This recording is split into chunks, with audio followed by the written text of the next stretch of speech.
So like I said, we are just going to go through a brief overview of the online platform, and we will start, as always, on our website, cflouisville.org.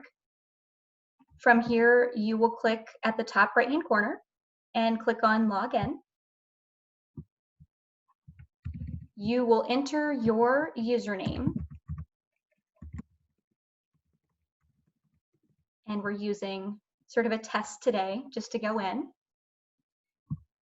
You will get your username if you're a new fund holder in an email shortly after you open a new fund. Importantly, if you have more than one fund, you can access all of your funds using one set of credentials. And a note on your username and your password: we discourage you from sharing those credentials with anyone else. If you want to share access to your fund with someone else, we'd love for you to give us contact, and we're happy to assist you with that. That way, just like online banking, we can know who's allowed to get information on your fund. So we're on the donor dashboard, and this is like a summary of a fund. So from here, we can see the name of the fund, we can see the fund number, we can see fund balance, and that's the full balance and anything that's available for grant making. And we'll touch on this and what this means in a moment. We can see recent contributions, download our most recent statement. We can check here or uncheck here to go green or not. Going green means that you will receive an automatic email every time a statement is available. This is the fastest way to receive your statement, and that's opting out of receiving a mailed copy.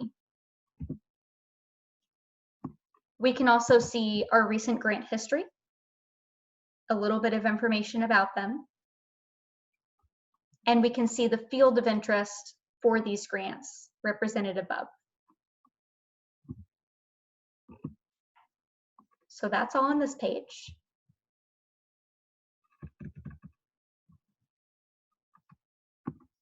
Moving on, we will go to our fund activity and our statements, and this is exactly what it says. We can download any statement that is available since April of 2019, and that date is the date that we switched to this new online platform. Any statement that you need that's before that time, you can contact us, and we're happy to send that to you. If we scroll down, we can see information even before we receive a statement in that quarter.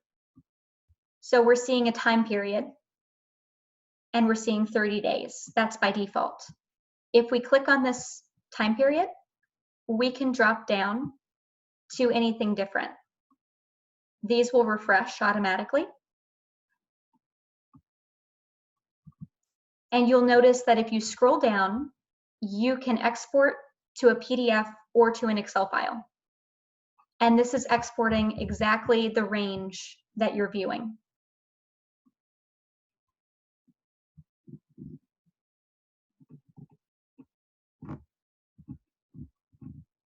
We'll move on to contribution activity. And this is any gift that's been received to the fund. So at the Community Foundation, we use the terms gift and grant. A gift is contribution to the fund, and a donor receives a tax receipt at the time that the Community Foundation, which is a nonprofit, receives the gift. A grant is a distribution, anything that's sent out to a nonprofit, and the donor does not receive a tax receipt at that point. So we see very similarly to the last screen, a time period, and we see information represented based on that time period. We can toggle, it will refresh, and we'll see that information in that time period. So we have one contribution that we can look at. This is from an anonymous donor. We can see that it came through by credit card. We can see that its status is posted, which means it's complete. It's processed into the fund. We can see the date that it was received. We can see the amount. The letter is actually something that you can download at any time after you would receive your tax receipt. So if, say, this was your donation, then as soon as we send you out a tax receipt by mail shortly after we receive the gift, it will have a blue print button right here. And if you click on that blue print button, it will download the tax receipt. So that's incredibly helpful during tax season, which is this year now. You can download those tax receipts using this button. Additional contributor is anonymous because our contributor is anonymous. And then this is a comment field. If there was a comment with the gift, anything that was notable, then we would include that right here for you to view. And then just the same as the previous page, we can download by Excel or by PDF based on the time period that we're viewing. We will move on to recommending a grant. So when we go to the recommend a grant page, we can see the fund that we're looking at still. We can see the fund balance that we have available, and we know that this is the available balance for grant making. If we scroll down, we know that we can search for a nonprofit and even distinguish the state that it's in. We can also see the nonprofit list. So this list is any nonprofit that you've started the process of recommending a grant to. Maybe you have recommended a grant, or maybe you clicked new grant once and then backed back out of it. But this is helpful in case you recommend a grant to the same nonprofit frequently. You can just scroll here and click on new grant and start the process from here. But we are going to be searching for a nonprofit, just as an example. And this is an example of the nuance of searching for a nonprofit when you're searching for exactly how it appears. So I'm going to be searching for a grade school, and it's St. Agnes Parish School. So I can click enter, or I can click submit, and I don't need to drop the state down. I can click for all. So I'll click submit. And when this refreshes, we will see that nothing appeared. And so this is because this organization isn't in the system with this full name. So I'm going to take out some of these other words that maybe aren't in the official title. I just backspaced out of it. It refreshed automatically. And you can see there's still no search results. So we are going to search ST period, the abbreviation. And like many of the nonprofits that start with Saint in our system, that's the way that the official name is displayed. So now we have a few results that we can choose from. So I'm going to know that the organization I'm looking for is the one based on the address. So I know that it's in this city. And so we have two. We have school and we have church. But we are searching for a grade school. So we will go over to the right and we will click on new grant.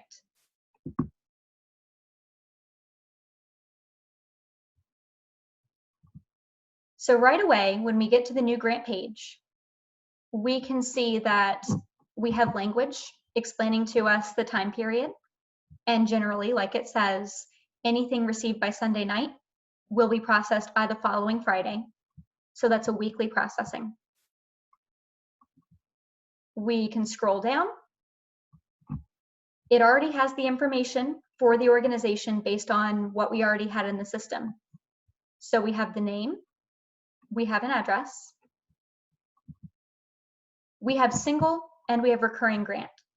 So a single grant is a one-time grant, and a recurring grant is on a schedule automatically being distributed out monthly, quarterly, or annually. And we'll touch on this in a moment. But we are going to be recommending a single grant, and we'll recommend it for $100. We can see right here the amount that we have to grant, and $100 is our minimum grant. So we'll click 100, and if you were watching, then our balance automatically updates based on that being taken out. So we move down and we have send to the attention of. This is not a required field, but this could be used in case you were recommending a grant when you had conversations with the Vice President of Development, something like that, and you wanted to make sure that they knew this grant was directed toward them. You can send to their attention. I'm going to skip it because it's not required. Note to nonprofit recipient. This includes grant purpose and honor and memory of. And so by default, we have please use where most needed. If we wanted to take this out and say, please use for textbooks, that's where we would put this. If I wanted to make this in honor of a sibling of mine who attended this school, this is where I would put that. But I'm going to keep please use where most needed an unrestricted gift. Anonymity, we have a couple options. So by default, as this says, the fund name, your salutation that you prefer, and your mailing address that you prefer will be sent out to the organization on a grant letter attached to the check. You have the option to choose partial anonymity or full.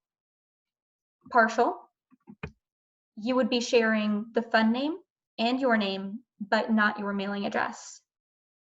And full, we wouldn't be sharing any information about your fund name, your mailing address. It would say anonymous in all three categories. I will leave this blank, and my name and information can be shared. Note to nonprofit or note to community foundation grant team. This is a place that you can write a number of things, but most notably is if I wanted to edit the salutation that I'm using. Maybe I know that my husband and I pull in the same salutation, but in this case, I don't want that. I want only my name as the recommender of this grant. I can type in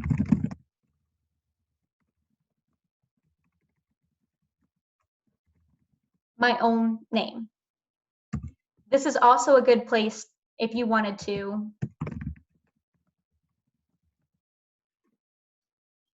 put the class, if you wanted that to be included, if you're recommending to your alma mater. A number of things. You could additionally do a maiden name. Whatever you like right here, if you wanted to let our grants team know that you don't want your normal salutation to go out, you can edit it right there. Again, that's not required. And so I'm going to click on next. It will refresh, and we have one more page before this is submitted. It's not submitted yet. Once again, we have the timeline so that we know. This gives us a summary, almost like a checkout receipt. We know the name of the nonprofit, we know the amount, and that it's a single grant. We can see please use where most needed. If we put in here please use for textbooks, that's what would show right here. And then before we agree and submit, we have the IRS regulations for our funds grant making listed here. And every grant that you're recommending must apply for all of these. So once I review and I acknowledge that all of these are true, I will agree and submit. And then I will get a confirmation screen.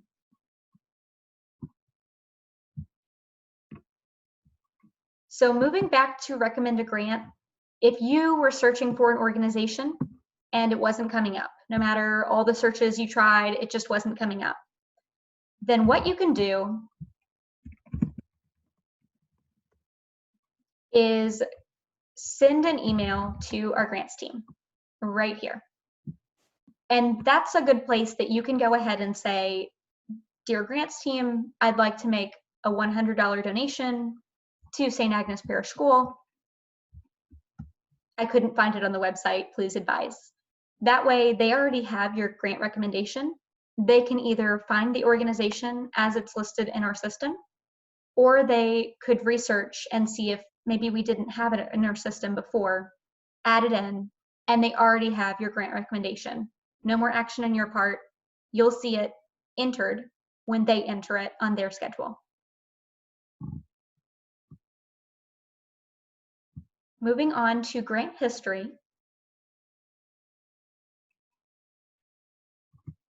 This is basically the opposite of contribution activity. Once again, we see our field of interest, and that is for the time period. So again, we can organize based on a different time period, and we can see this adjust. We move down, we can see information about grants. So we see the organization's name. We see if it's a single or a recurring grant. We can see the amount. We can see the status. So just like a contribution, posted means it's complete, and we can see the issued date. That's the date that the check was issued. We can see entered on these, and that's because these were both submitted today. They're not issued because they're in processing. We can see the grant purpose. And this is an example. You could write, please use for the DRIVE program, or you could leave it exactly as it was, and it would be unrestricted. We can see if we decided that we wanted to be anonymous for this grant. And then just like the previous pages, you can export to Excel or to PDF based on this time period. Now we will talk about recurring grants. And this screen is a little bit different. So instead of a time period, we see status. It will default to all active. You can also choose all. And you can see any recurring grant that you have going on, or that you've already completed, or that was canceled. So we have one recurring grant in this example. We see the name of the organization, and this is another sort of nuanced name. I searched previously for First T of Louisville, but that is a DBA. So this grant is being sent to the official organization under the DBA of the organization that I recommended to. I can see the frequency of recurring grant, so I know that this is happening on a schedule annually. I see the start date, which is today, and I can see the end date, which is a year from now. Grants left, because this one has been entered. There's one more after this. I can see the amount per, and so you can see that this is $100 each time it's sent. That's $200 total. Status is entered. It's not processed yet. And then here's our grant purpose again. Just the same as all the other pages, you can export to PDF or to Excel based on the range that you're looking at. Next, we will talk about fund relationships. And this is a really cool feature that we had with our new system as of last year in April. This shows us any individual or organization connected to this fund. And so we can see the name of the individual or the organization. We can see the type of connection they have, their role in the fund, and we can see their access level. This is also visible on our statement every quarter. And if you ever want to adjust who is on this, take them away, add someone, you can contact us at Stewardship or at our main line. Our final tab we will touch on is My Documents and Resources.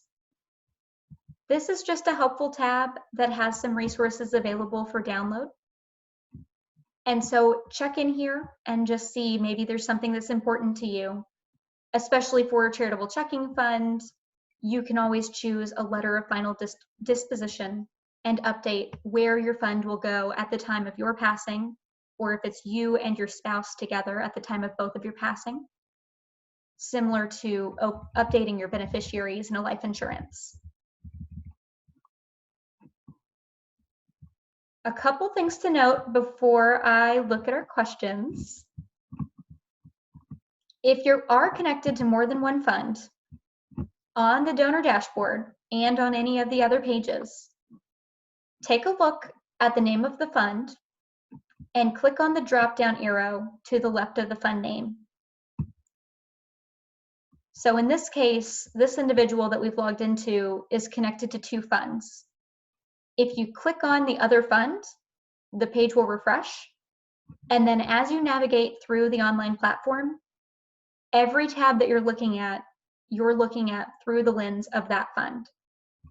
If you ever want to toggle back, you can. Same username, same password, just using that drop down.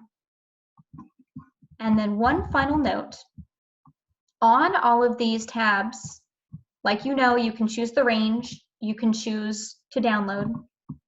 You can also organize what you're looking at based on these categories. And so in our grant history example, we had multiple grants. So I'll get us back to having 3 examples. If I wanted to organize based on the date, I click on it. I can also organize based on alphabetical order or based on the amount. Any of these you're able to click on and organize by. And of course, if you have any questions after this, feel free, you can always contact me directly, or you can contact our stewardship team. That's the fastest way to get a hold of us. That's stewardship@cflouisville.org. And you can call our general line. You could get me or one of my teammates. We're always happy to help you. And if there's something personal you wanted to talk about as well, I'm happy to help you. I hope you all take care, stay safe out there, and it was great to see you. Thank you.